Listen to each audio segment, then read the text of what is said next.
All right, hey, more Dave Rabbit as we go on a break because we're getting ready for the big interview with this guy. Yeah. This, I guess he's kind of a legend. I don't know what he is. He's very mysterious, right, E-Rock? Mysterious. E-Rock was talking to the guy, and he didn't even want to admit that he was the guy for a while. He was really? What's he doing? A bit of paranoia. What was going on, E-Rock? I guess there's a lot of people trying to track down who the real guy is, and the guy just values his privacy. He didn't want to admit to a lot of things. So it's as you're talking, I'd like to throw a fastball at your glasses.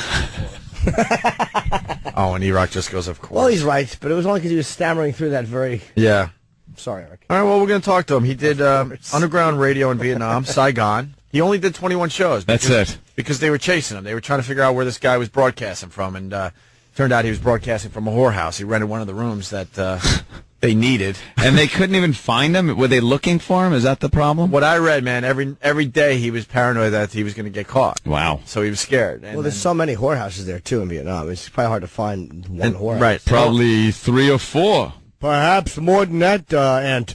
And he had to get the word out that he was doing this underground radio because they had the, what was it called? The Army, the government radio that they set up for the guys. What was it called again? The Armed Forces Vietnam Network. Which is like crap.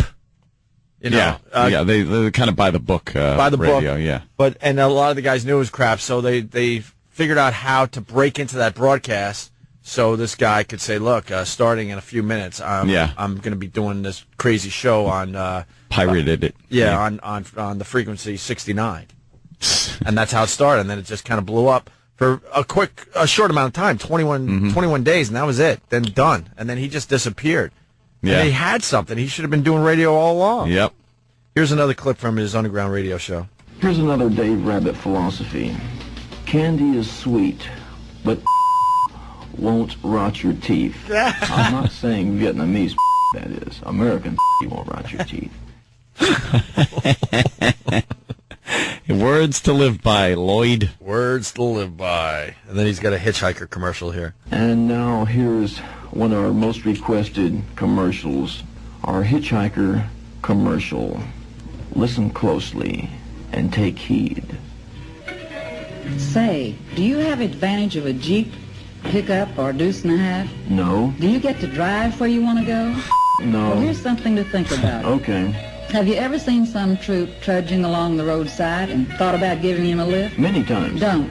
Why? Instead, run the son of a bitch over. Yeah. I mean, after all, what are they gonna do? Send you to Vietnam? Ha ha. Fooled you, sister. They already did. Ha ha. Right on, as Pete would say. Oh, wow. Right on, as Pete would say. All right, let's be honest. This guy's smooth. Just like our show, not every bit's going to work for Dave Rabbit. That one fell a little short. Kind of like that whole run him over with the Jeep, though. That's nice.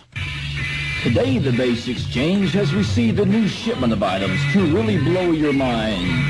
Mr. Pumpright told us today that the BX now has in stock the following non-rationed items for all you swinging first-termers here in the Republic of Vietnam. This is a f***ing joke. LSD, marijuana, goofballs, red eyes, grass, incense. And for those of you who are just starting out, airplane glue. Yes, take advantage of the big savings at the BX on these fantastic new items. Stock up now and avoid the rush. Remember, the money you spend at the BX is eventually returned to you in other fun ways. This is a f***ing joke. Wow, really. How wasted was this guy? Vietnam sounded fun. Yeah. They made Vietnam sound fun.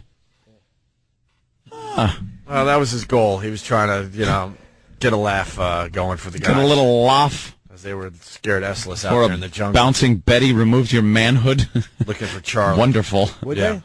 Oh, yeah. What's a Bouncing Betty? It's a landmine that you would step on, and a small charge would go boonk, and fire an explosive up just at groin level, where it would explode and remove your manhood. Were there guys that lost their genitals? Oh, yeah, plenty. Their strategy was, with mines, was more to wound the soldier than to kill them, because a wounded soldier takes out at least 3 guys. because you need 2 guys to carry back the wounded soldier. So instead of killing him, which would take out the one guy, they would wound him in horrible fashion like that. And it's also more demoralizing when you see people alive with no legs and missing a penis. I mean, dead is dead. I caught one. I mean, it sucks, but to have a guy alive and see him living like that, using a bag because he's been blown apart. Yep. Yeah. That's pretty bad. One more clip before break. And here's a dedication to the lifers around the Republic of Vietnam who during the day act establishment and at night turn into swingers. Purple Haze, Jimi Hendrix.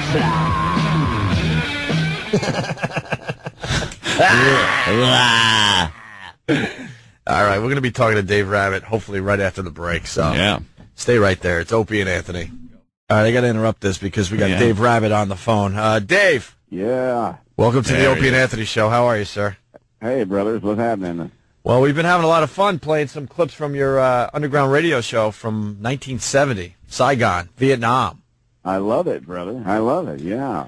And I got to tell you, I started radio in college, and I was in a fraternity, and this guy Stork and this guy, I think Joe also had it, or I think we might have got it from Joe, had this tape of you doing First Termer.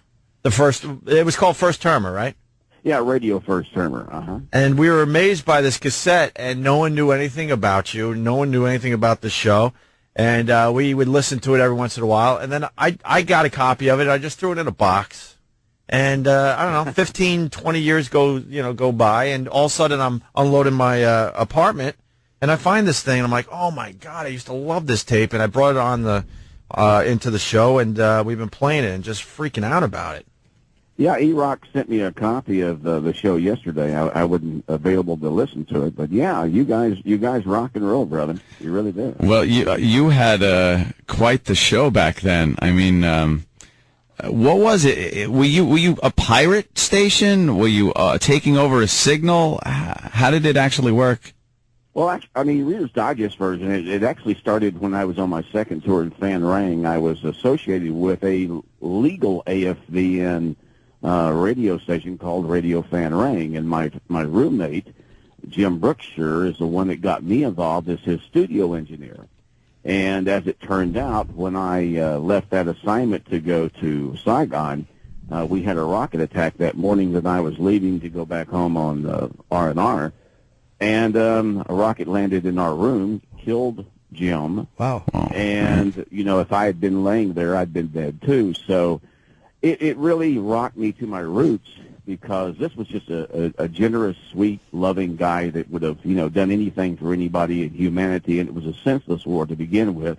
And the fact that he was taken angered me tremendously. So when we got to Saigon, my mission was to do something that AFVN was never going to do, or Stars and Stripes, and that was to bring rock and roll to the troops on the front lines. And I'm talking the Army Marines, the guys that were every day lugging through the, all the swamp and the forest and the trees and all that. And then that's what we did. And, it took us 2 months in pre-production just to get everything together to where we could even get on air. So you decided you couldn't go onto a regular radio station. How did you decide where to broadcast from? I mean, this was done basically from a whorehouse, right? Yeah, I mean, Pete Sadler, not his real name, was a frequent flyer at Madame Ho's. And so anyway, he says, I said, we need a place, and we couldn't do it on the base, obviously. I mean, that would have been a little no-brainer. So he says, well, yeah, let's go down to Madame Ho's. And I said, okay, sure, and then we met Madame Ho and offered her, gave her one of those Vito Corleone things, an offer she couldn't refuse, which basically was she got to keep the mattresses and all the equipment when we got through. Wow. Kind of barter situation, Well, they set up the studio by, I should just jump in real fast, they set up the studio by lining the room with mattresses and stuff to keep out the outside noises, keep out the moanings that is going on down the hall. There was a lot of that too, brother. Yeah.